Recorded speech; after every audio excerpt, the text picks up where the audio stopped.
Yeah, so I've been in the electric vehicle industry now almost 15 years. It's crazy how fast that's gone by.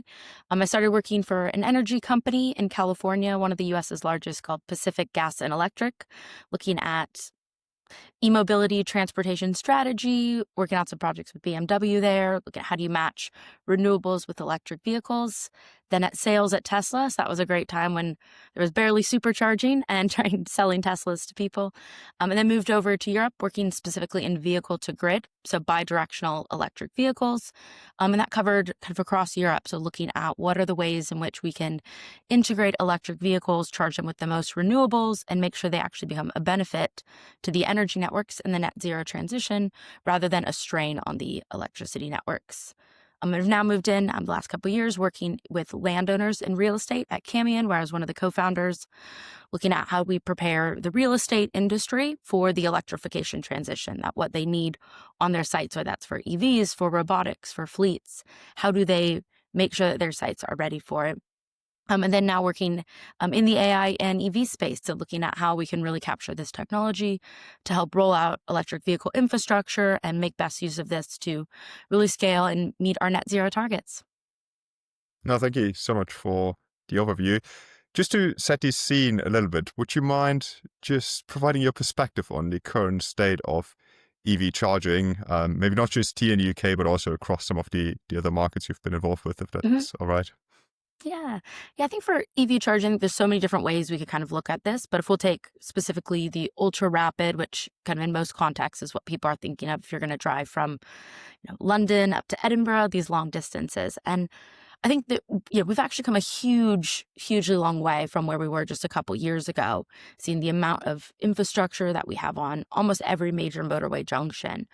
I think the UK has done actually a lot better sometimes than people talk about and say. There's obviously a lot of work that needs to be done. And I think where we're really shifting in the industry in the last couple years, it was get charging out wherever you can, put in bays, not quite having yet even the data around where are the right locations for that. And I think that's where we're really seeing a shift in the industry right now, is finding the right locations for the right power, for the right types of infrastructure.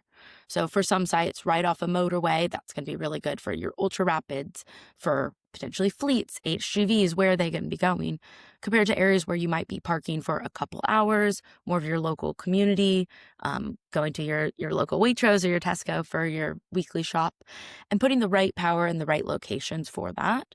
And that not necessarily needing to build out always these big hubs, but making sure that that actually meets demand. We don't want to overbuild our networks and not have reliable networks where they might not be working.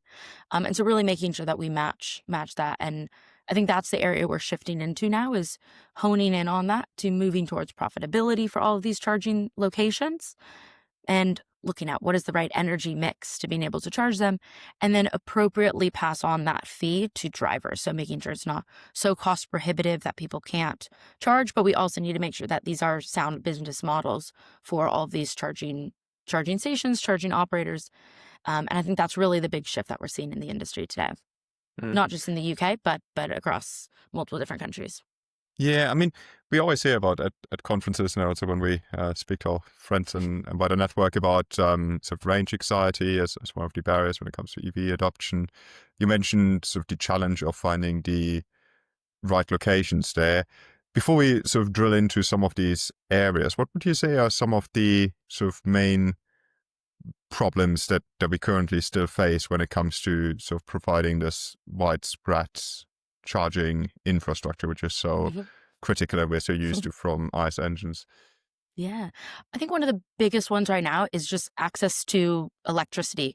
So grid connections, I think particularly in the UK, I think there's, a huge opportunity in this space, but it's been a really big shift going from the DNOs, distribution network operators, where, it was relatively central generation, pretty predictable loads, to very rapidly adding in solar, heat pumps, electric vehicles plugging in, charging at different times of the day, and then having to maintain that energy supply. And I think from a lot of operators right now, that's one of the biggest challenges they face. And I think we face in a lot of different areas, is getting that right power in the right locations and certain corridors that everyone knows we need charging infrastructure the reason oftentimes there's not a great charger right where you need one, or you look at a map. And usually it's power. It's reliable power. It's getting power at a fair price, or just the time in which it's going to take. There's long grid connection delays in getting power to these specific areas.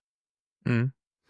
Just so that I so thanks for that. Just so that I understand the sort of complexity when it comes to providing that, in terms of the different players involved. So on the one end of the spectrum, we've got I guess the energy suppliers, so companies that would be generating these renewables from wind, solar, or other sources. Then we've got the sort of infrastructure providers that would sort of distribute that. Then we've got charge point operators, so CPOs, that would sort of essentially provide the infrastructure, maybe a sort of type of customer interface, and then we would have some companies that basically provide these apps. It's a fair breakdown. I'm quite new to the space, just so I understand the sort of complexity of the landscape. Mhm. Yeah, exactly. Those are kind of, I would say, the main players that you have in it. And one of the challenges, I think, with this as well is there's also lots of different people that are looking for power, not just EV charging. If we start talking to data centers where they're applying for connections, just the amount of new power connections is really starting to overwhelm a lot of the local operators. So kind of the companies that maintain the cables in each of these regions, and need to provide that power, but they also need to provide it in a safe manner and a reliable manner. And so there's a lot of added redundancies built in to make sure that at the Great British kind of kettle moment, which is in the middle of a football match at halftime, there's a big spike in energy because everyone taps on their electric kettle, and you can actually see it nationwide in the power. And so you need to meet those specific high power moments. And electric vehicles are very spiky. People are gonna plug in, charge at a high power, and then no power will be there after 20, 30 minutes potentially. And so that poses a big challenge for the operators to dynamically balance that. The UK is, I would say, now kind of more on the energy side, is one of the leaders in local flexibility markets. They've really done a lot in starting to figure out how can we align market signals with companies to flex their load, to give some predictability of when and how much power they're going to use.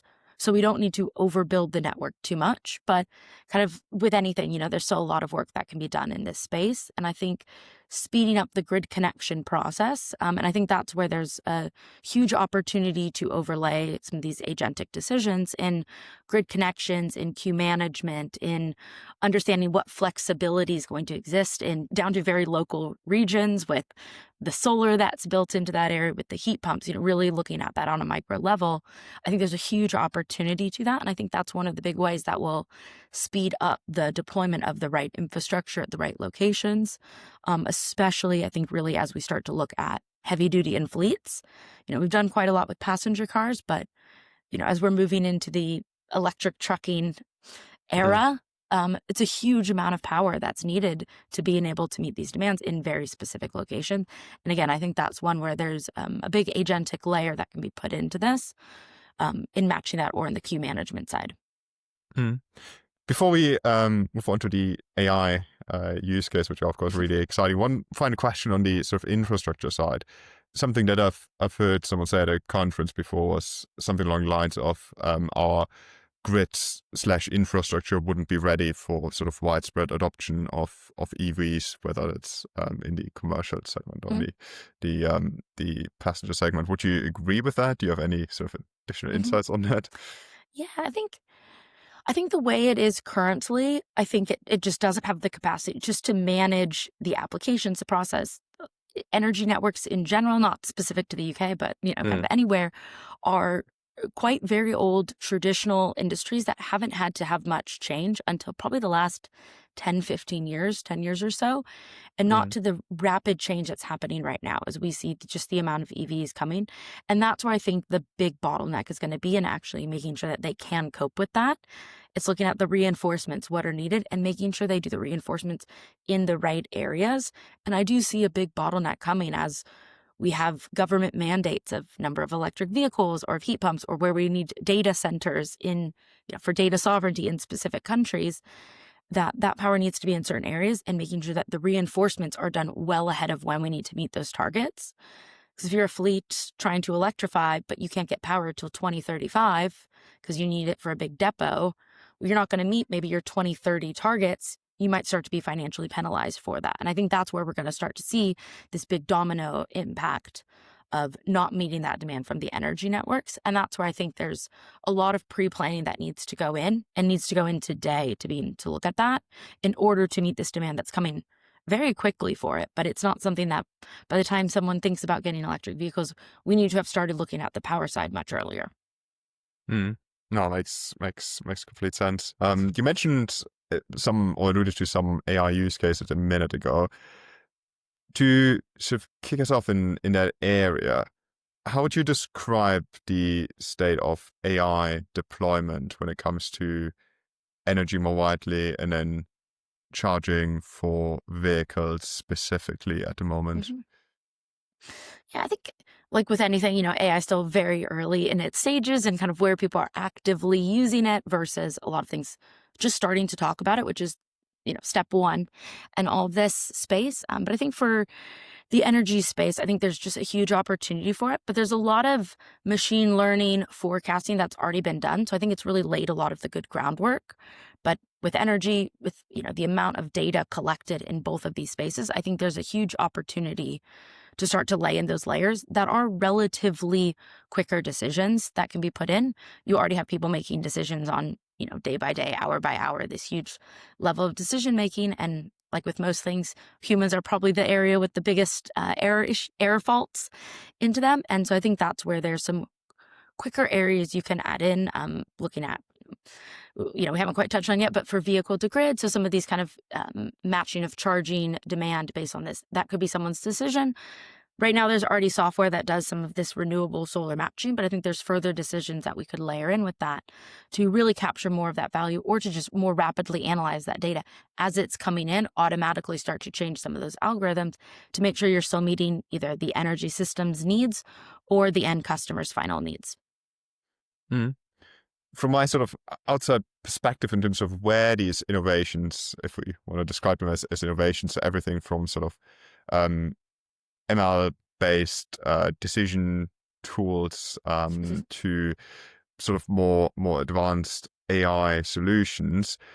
When it comes to sort of charging and related areas in the value chain, loads, sort of just from my sort of subjective perspective, seem to be coming from startups that are then either sort of integrated, bought by larger companies.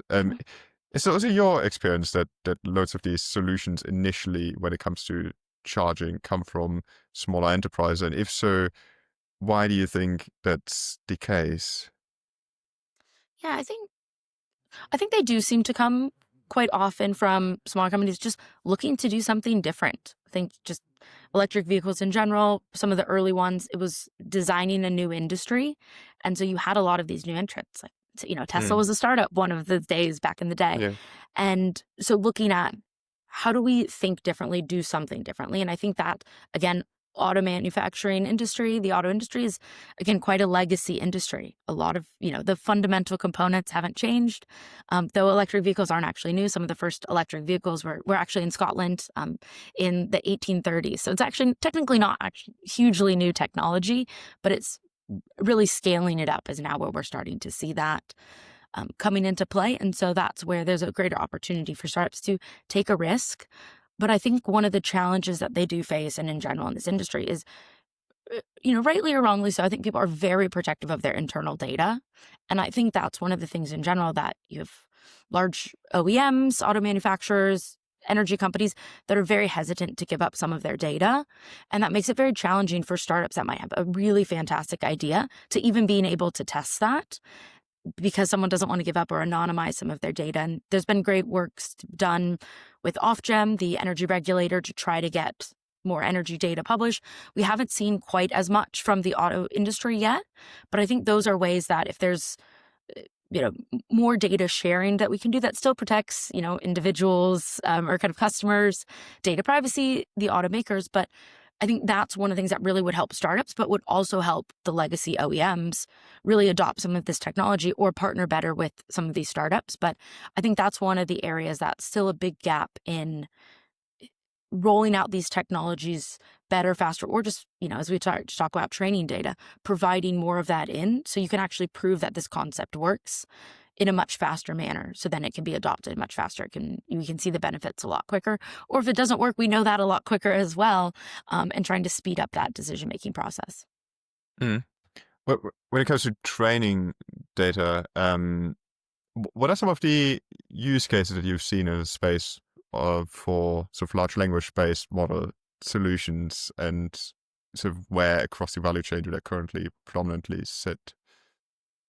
Yeah, I think that kind of comes down a little bit more to what is the application you're wanting to build on. So if we're wanting to look at a fleet or kind of a driver optimization of energy by local area or by a depot, it's actually getting access to, it can be anonymized, we don't need to know exactly what operator it was, but where and when and how long were vehicles parked. That data exists. There's telematics, there's huge quantities, but it's either just very, very prohibitively expensive, aggregated to the point where it doesn't quite derive very meaningful impacts, or you really need to partner very directly with a very large company, which as a small startup can be really challenging to get those partnerships, or through government projects, which in the UK, there's quite a lot through Innovate UK that really help on that.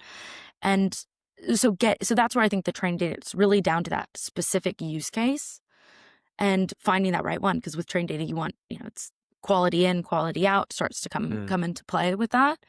And when you're looking at really specific use cases, which is where I think a lot of new AI technologies are going to benefit the most, it's going to be down to a depot optimization when you've got electric vehicles or trucks coming in, or local passenger cars or taxis even. You could really niche down to those subsets, and getting access to that data, which might be large companies, like let's take an Uber who has, millions of cars driving around as those start to go electric, and they've done great trying to get their drivers into it.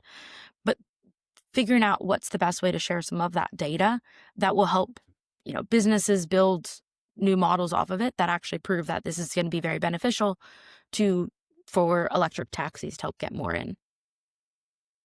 Mm. In terms of the sort of landscape currently, I mean, in automotive sort of more widely, everyone is talking about sort of the blue sky at conferences, and I'm pretty sure at the IAA, everyone will be talking about sort of hyper personalization, and how basically every sort of knowledge work related and software engineering work related, data science work related role within an OEM will be made redundant in 2 years, which I think can probably say is not going to happen to that extent, at least. I was just wondering, in terms of the sort of gap between reality today and the hype, what is sort of the spectrum that you currently see? What are companies actually working on right now? And then what are some of the sort of steps they have to take to level up and move closer to some of the I guess the aspirational future that they may portray in some of the public realm? Mm-hmm. Yeah, I think speaking on OEMs and that side, obviously you kind of have some great experience in that, obviously, but is that hyper personalization? I think we may see that people just are not owning cars as frequently as you start to get into autonomous driving, car sharing, people just not even getting their driver's license anymore. I think that's where building that brand loyalty, that if someone is going to buy a car, what does that say about their identity, which we already have quite a lot of identity tied to brand of car, but how does that interact with the hyper personalization? You can just speak to your car and it will know, okay, we prefer this route because it's more scenic, we're going to drive that way, or it's going to be very windy on that road and higher traffic. There's some of that's already in, but I think that hyper personalization that you just mentioned, I think that's going to be a really interesting place and space to see, and I think it'll be interesting to see as well as particularly as electric vehicles start to become more cheaper, more economical. What is the thing that drives people to buy cars? Cars are a very emotional purchase.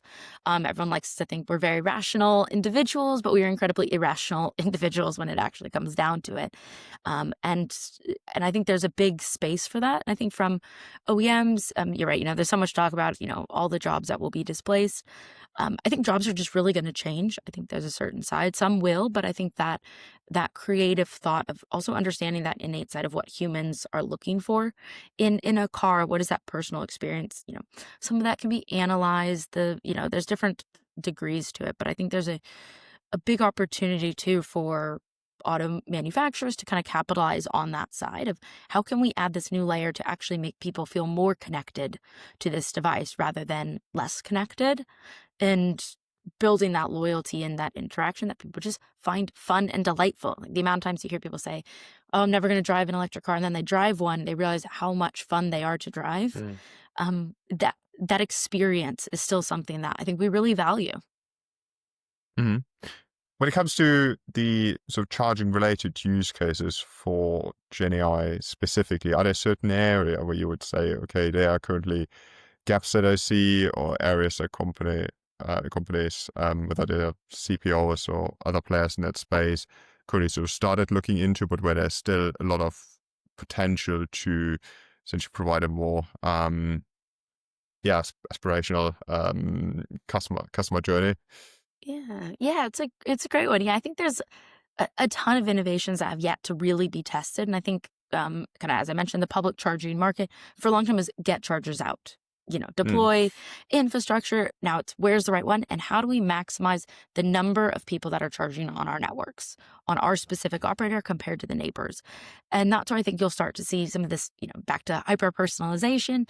Like, is there anything you can look at that drivers at our sites are typically this type of driver, or that they're typically go to these locations? What are those other sides that maybe you provide better loyalty points or rewards or partnerships with, rather than just being in the parking lot of that location?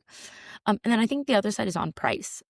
Now we're starting to get to really looking at profitability across the public charging networks, and price has typically been relatively stagnant or static. And then now we start to see more with the energy, the fuel crisis, how that impacted EV charging.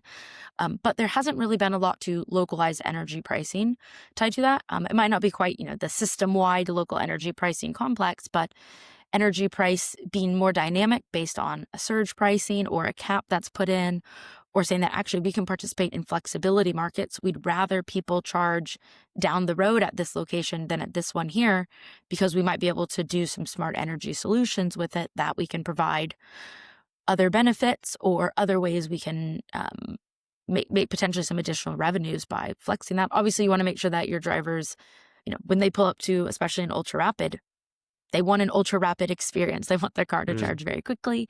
So still need to make sure that's maintained. But I haven't seen a widespread or kind of large testing yet of some of these very personalized approaches to rewarding customers for charging or dynamic pricing. And I think there's a huge opportunity to play in that space. That also might reward customers that if you can charge a little bit more off peak or at different times, you'll be rewarded or get cheaper rates for that. Mm. Vehicle to grid is something that of course, many individuals working in that space have been speaking a lot about. And to me, it's still not quite clear to what extent this will actually materialize in sort of some larger scale real world impact, in terms of stability, robustness, and then also improvements when it comes to energy availability. If you would have to demystify that for Yeah. me, what do you think? What does the sort of landscape currently look like when it comes to V2G, and how do you think could that evolve over the coming years? Maybe Mhm. may vary across markets, maybe especially here in the UK, but also if you've seen sort of other developments in other markets, that would also be fascinating. Mhm. Yeah, I think vehicle to grid's always such a fun concept. I think the conceptually, it's something that I think we really like to think about. To saying you could store energy in your battery, you could power your home in the evenings, charge your car during the day when there's lots of solar or wind at 2 a.m. when energy is very cheap.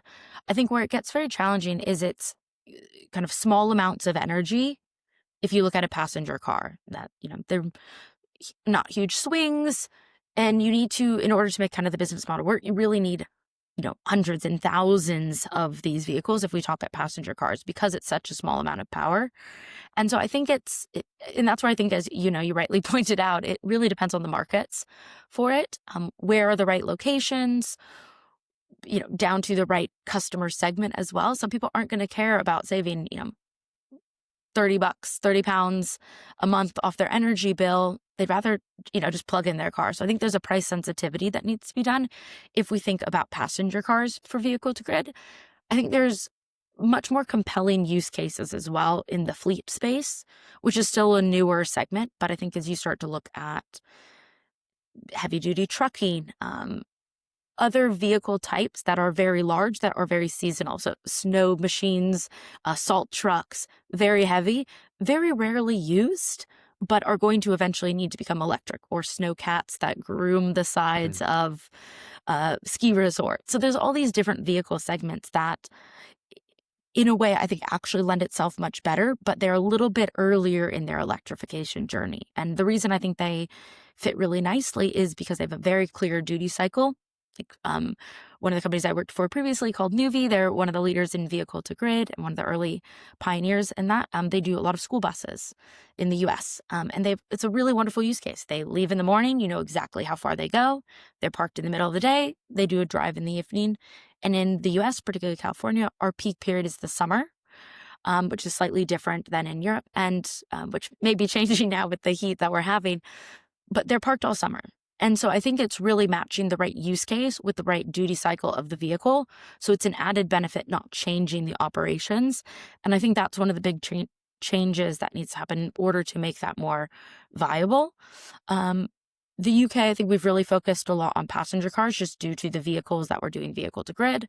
I think it can be a bit more challenging, but there's been some really fantastic projects that have been done and rolling out of new projects and commercial opportunities, such as with like Octopus and BYD, that we've seen in the UK. And the UK energy market also does lend itself really nicely because it's so deregulated. You've got so many different players. They love competition.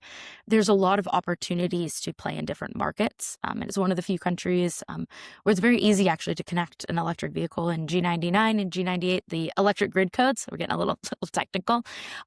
There's actually a allowance for electric vehicles for vehicle to grid, and that's very rare, especially when that came in around 2017 compared to other areas. So there's a lot of progress that's been made, and I think there's some futures, but it just requires so much coordination where you want to make sure that the charger can work, the energy markets are open, you can provide the aggregation. Do you need to be an energy supplier? So actually kind of that has some regulatory requirements, or can you just be an aggregator? So just a software company that can do this. Obviously the customer needs a piece of the pie. The auto manufacturers, all of the OEMs want a little piece if they're going to give up some of that kind of warranty potentially on their vehicles. So I think there's a lot of value, but I think it's really looking now at specific use segments that are going to have the biggest revenue opportunity. And that's going to change by country. And also what countries have what markets and what vehicles lend itself best to it. Mm-hmm. As a final avenue to explore, one of your recent ventures has been Camion. I was just wondering, as sort of to kick this off, what was the problem that you initially set out to solve, and how did this evolve as you progressed? Mhm. Yeah, one of the biggest challenges just in general right now as we start to electrify is real estate. That the value of real estate is really defined by where and how much power you can get on those sites. And a lot of the real estate industry, again, they've built a large logistics shed. They built it 20 years ago, and not a huge amount may have changed, or they put a new building, they've, upgraded some of the lighting, but needing power for electric trucking, for robotics, adding solar to that. There's a huge complexity that a lot of real estate really doesn't understand, but the value of their buildings will drop if people can't charge. It is no longer fit for purpose. But also from the EV industry, or from, the trucking industry, or whoever's there, they need to be able to make sure that when they get their vehicles, if they move in, that building's going to be fit for purpose. And with delays in grid connections, or maybe not even being able to access power in that area, or prohibitively expensive, they're going to need to move. And so it was really working with real estate to understand and start to make sure that they're prepared to participate in this energy transition. There's also a huge opportunity, as we mentioned, kind of where charging infrastructure needs to go, to say we know that this is going to be a hotspot where we have a large amount of logistics and trucking, kind of the golden triangle in the UK, where you have a lot of that. All of these locations are going to be needing power upgrades. All of these buildings, all of these tenants are going to start to electrify. How do you prioritize what of your buildings, where you should be investing to upgrade your sites, and really supporting the real estate industry in that, because they have a huge opportunity to play in it, but it's a very big change. And I think one of the challenges in general as we start to electrify just about everything is everyone's speaking slightly different languages here, whether it's, in pounds per square feet that you're going to rent out a building, or your, gross development value as you've built a building, to what is your price per kilowatt hour, or how many pallets can you move in a day. That everyone's speaking slightly different languages that's going to adjust to their business model, but they're all intersecting right now. And they're traditionally industries that didn't have a lot of overlap. And so that was the side that we're look to bring in support for the real estate space. And one of that was on public EV charging. So where are those locations? Where do we need power? And so that's where we built out an ML model that was looking at site optimization for that. And where are some of these best locations that are going to need power, or that there's big gaps right now because there isn't power? And how can we help fill for that? Because we know there's going to be significant demand for whoever can access power first. Yeah. When we started this conversation, you mentioned that one of these key challenges is to get access to data. As far as you can talk about it, how did you get access to the data that you needed for this ML model? Yeah, I think there's a lot of publicly available data that we've pulled. The UK, again, is quite good at that.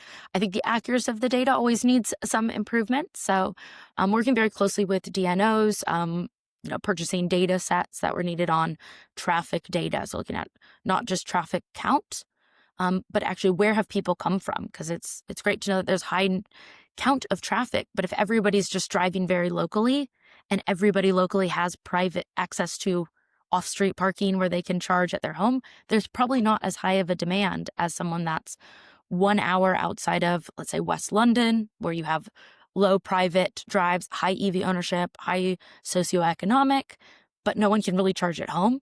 So about an hour outside of there's a high need for charging infrastructure. And so getting all of that data and building out that model, and then working really closely with the DNOs. Each DNO, which is the local energy operator for the infrastructure side, they have some regulations of what data they need to publish, but each operator publishes, in their own format, different granularities, different degrees, different naming systems. So it's definitely one, I think, in general, that would speed up electrification, would speed up deployment of EV charging, but also data centers, heat pumps, new housing developments, by getting better access to that data that, in my view, should be publicly available. Where can we get power, and when predictably should a new substation be upgraded that there's going to free up power in this area, so people can plan accordingly? And I think that's one of the challenges for it that, we worked with landowners on, and now I'm working with some EV charging companies and grid operators as well, is where do we need to be upgrading these, and how do we be able to build that into a plan so people can reliably say, all right, I'm willing to buy electric vehicles, put in my infrastructure that I maybe can't get powered today, but I know with confidence I can get it by the end of 2026. To power my fleet, I'm willing to buy 30 electric trucks. And that coordination is something that we need the data to be able to do. There's a lot of decisions that need to be done that I think we can add in some really great layers to that, from adding in different AI layers, different inputs that people can put in to say, here's the viable outputs we can expect for this area. And it's really that predictability, and getting access to that data helps build the foundations for making real data-backed decisions that you can actually rely on, that aren't just too many assumptions put into place. As a final question on that, how did you surface that information to these different parties that you've worked with, in terms of, was this a Tableau dashboard somewhere, where there's sort of individual reports that you've created, or how did you communicate these insights to make decisions? Yeah, so for at Camion, it was we had a software platform, so some of that came in the form of reports, or some could log into the platform. It kind of depended on who was the end user, because data is great, but if no one they don't understand the data, you need to put that into a report. And I think Yeah. that's one of the key sides too is understanding the audience, who's going to be ingesting, and what are the decisions they're going to make on that, and how do you convey them in the manner that's going to be most insightful for them. A lot of large real estate firms, for instance, don't have huge data teams. So sending them lots of data and big Excel sheets might not be the right way to do that versus Mm. here's a written report, here's the documentations, here's your sites overlaid into this. And so that was one of the big kind of slight changes that was done on that. And I think that's one of the challenges we face right now is, again, everyone's speaking kind of the same language, trying to speak the same language to kind of meet the same end goal, but making sure that we're understanding each other. And I think, really probably the last 10 years or so, that's been one of the spaces I've really sat in is sitting between these different parties that don't necessarily speak the same language. Is it energy companies are like, you want to plug a car in and power a house, like trying to explain that side versus real estate of here's why this site is or may not be as valuable as you think from an EV perspective, and translating that into something that someone can actually make a decision on, because that's really what we're trying to get down to in general in the industry is how do we make the right decisions as quickly as possible or identify what are the wrong ones that we don't want to make. Mm. There were a lot of super valuable lessons there already, but just to finish it off and sort of zoom out a little bit, I think probably everyone working in this space has seen problems that still need solving, has some ideas in terms of what can be done about this, but how are there any recommendations you have for individuals or teams that would like to move from the seed of an idea to a product that's actually viable? Uh, are there any sort of particular recommendations, lessons learned from that phase of your Yeah. life? Yes, lots. I think one of the things I think is just really exciting right now is the barrier to testing and entry has never been lower Mm. or more accessible. I think just the amount of data, what you can do by leveraging a lot of these AI tools, like, Claude Code, for instance, there's some really impressive tools Mm. that you might not be the deep data science technical, but you can build out a basic MVP to start testing things, to following along, even sending screenshots of here's what I'm seeing, here's the error code I'm getting to debug. That stuff didn't exist years ago. And you needed to raise a lot of money, you needed big teams. And I think right now, that's one of the things I'm most excited about of this industry is how quickly you can spin up an idea, test, validate, and decide if that moves forward.